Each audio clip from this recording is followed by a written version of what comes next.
की संख्या में लोग जो है अभी भी वहाँ पर जो है गायब बताए जा रहे हैं। फिलहाल उनका कोई अता पता नहीं है और 300 से अधिक जो है भारतीय हैं इनफैक्ट इसमें। और आप देखिए कि ये इतना सेंसिटिव बिल्कुल। इलाका था कि यहाँ पर जो है काफी आप देखिए कि इंडिया और चाइना और नेपाल का एक फ्रेंडशिप ब्रिज भी बना हुआ था इस इलाके में, क्योंकि ये बॉर्डर का इलाका है नेपाल और तिब्बत का। वो ब्रिज पूरी तरह से बह गया। उसके बाद जो पूरा जो इंटीग्रेटेड चेक पॉइंट है, जिसका कस्टम चेक पॉइंट जिसका मैं जिक्र कर रहा था, वहां पर आप देखिए कि वहीं से कैलाश मानसरोवर के लिए जो है एक तरह से एंट्री पॉइंट होती है।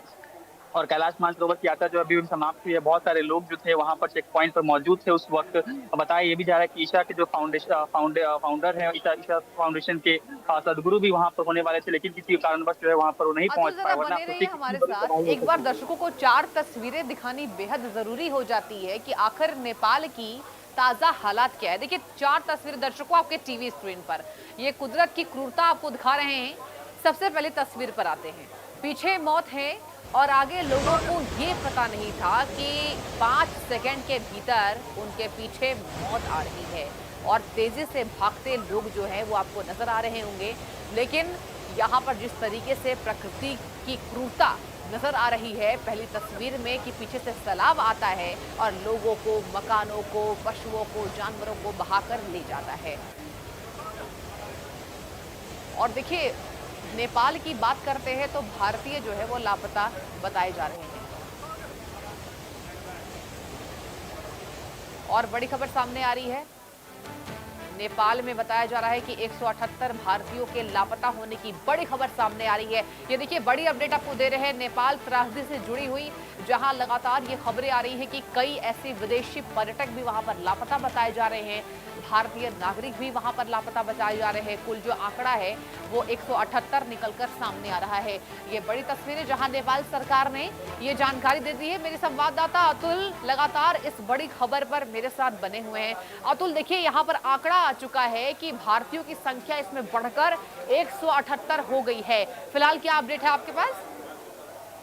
जी बिल्कुल, देखिए नेपाल टूरिज्म बोर्ड जो है उसने जो एक प्रेस रिलीज जारी करके जो जो पूरा आंकड़ा जो है वो सामने रखा है, जिसमें तमाम देश जिनके नागरिक जो है उनके लापता है उनकी जो है जानकारी दी गई है। बताया जो ऑफिशियल आंकड़ा है, ये आप देखिए कि उनके ऑफिशियल आंकड़ों के हिसाब से अभी 178 भारतीय जो है नागरिक जो है फिलहाल उनकी हाँ। जो वेयर अबाउट है उनका जो पता है वो नहीं चल पाया है। इसके अलावा भी आप देखिए कि नेपाल को छोड़ दें तो 32 और ऐसे देश हैं जिनके नागरिक जो है वहां पर फिलहाल लापता बताया जा रहा है, चाहे यूएस हो, यूके हो, फ्रांस हो, उस तरह के तमाम जो देश हैं आसपास के जो है उनके भी नागरिक जो है इसमें जो है पूरे लापता बताया जा रहा है। तो एक लंबी फहरिस्त जो है नेपाल टूरिज्म बोर्ड ने जारी की है, इसमें 33 देश नेपाल को अगर आप ले लें तो, और जो हर देश के जो कितने नागरिक जो गायब है फिलहाल मिल नहीं रहे, लापता है, उनकी जो है पूरी फहरिस्त जारी की गई है फाइनली, जिसमें भारत के 178 जो है नागरिक वो बताए जा रहे हैं कि वो ऑफिशियल या आधिकारिक रूप से जो है उनको जो है फिलहाल उनकी स्थिति जो है पता नहीं चल पा रही है, वो गायब जो है बताए जा रहे हैं।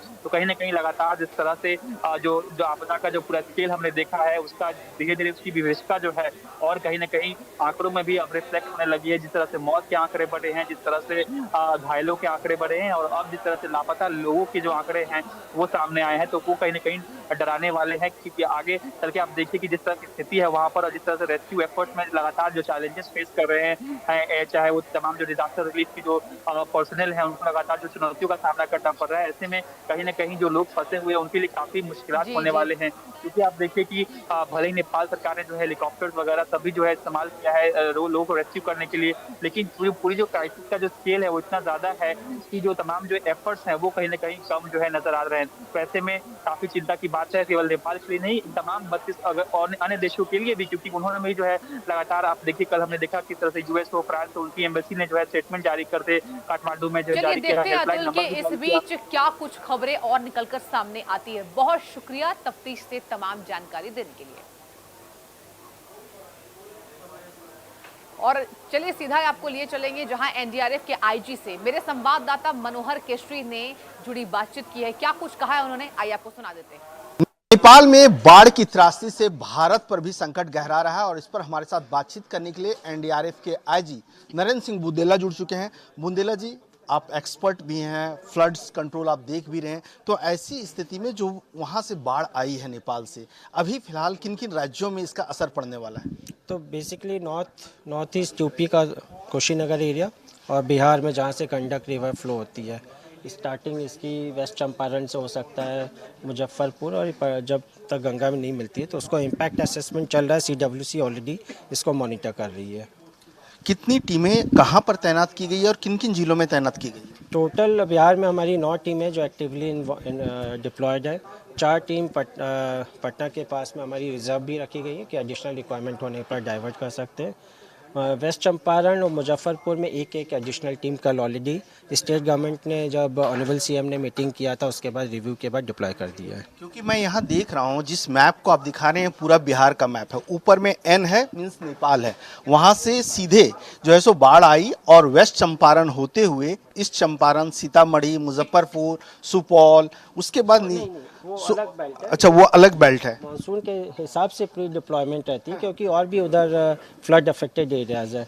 जो गंडक रिवर का फ्लो है बेसिकली यहाँ से आके जब तक गंगा में नहीं मिलता वो इम्पैक्ट होगा।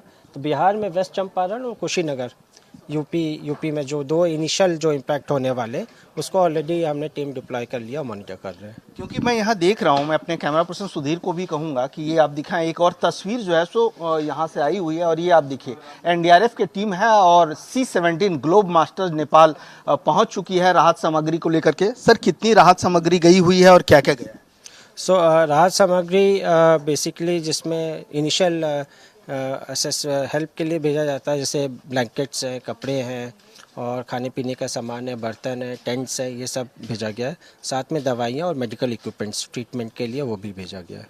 और NDRF के जवान भी?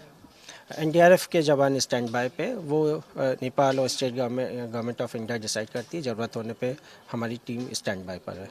सर, इस तरह की त्रासदी आपने कभी देखी नहीं होगी क्योंकि जिस तरह के हालात हैं, कह रहे हैं कि बहुत सारे लोग लापता हैं, तो ऐसी स्थिति में अगर NDRF की टीम जाती है तो किस तरह के इक्विपमेंट, किस तरह से आप लोग जो है सो ऑन ग्राउंड काम कर सकते हैं? तो इसमें फ्लैश फ्लड में बेसिकली एक तो लैंडस्लाइड का एक कंपोनेंट होता है और दूसरा बाढ़ में डूबने का, बॉडी बहने का वो भी रिस्क होता है, बिल्डिंग कोलैप्स का रिस्क।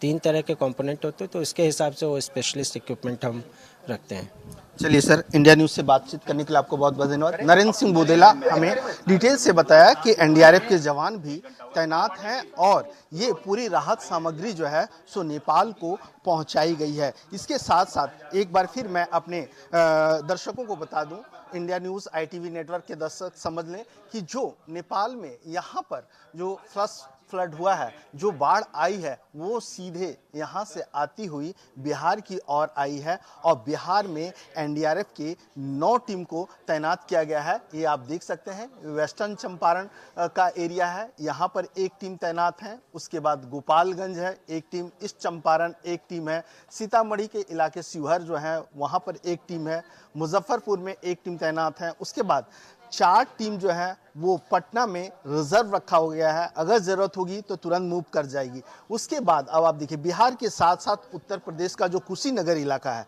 यहाँ आप देख सकते हैं, ये जो मैप में आप देख रहे हैं ये उत्तर प्रदेश का इलाका है और यहाँ पर भी तैनाती की गई है एक टीम। तो ऐसे में उत्तर प्रदेश और बिहार, इन दोनों राज्यों में इसका असर देखने को मिल सकता है, इसलिए NDRF की टीम तैनात हैं। दोनों राज्यों के मुख्यमंत्रियों ने समीक्षा बैठक भी की है। तो ऐसे में अगर नेपाल में भी NDRF की अगर ज़रूरत होगी तो टीम जा सकती है। कैमरा पर्सन सुधीर के साथ मनोहर केसरी, इंडिया न्यूज़, दिल्ली।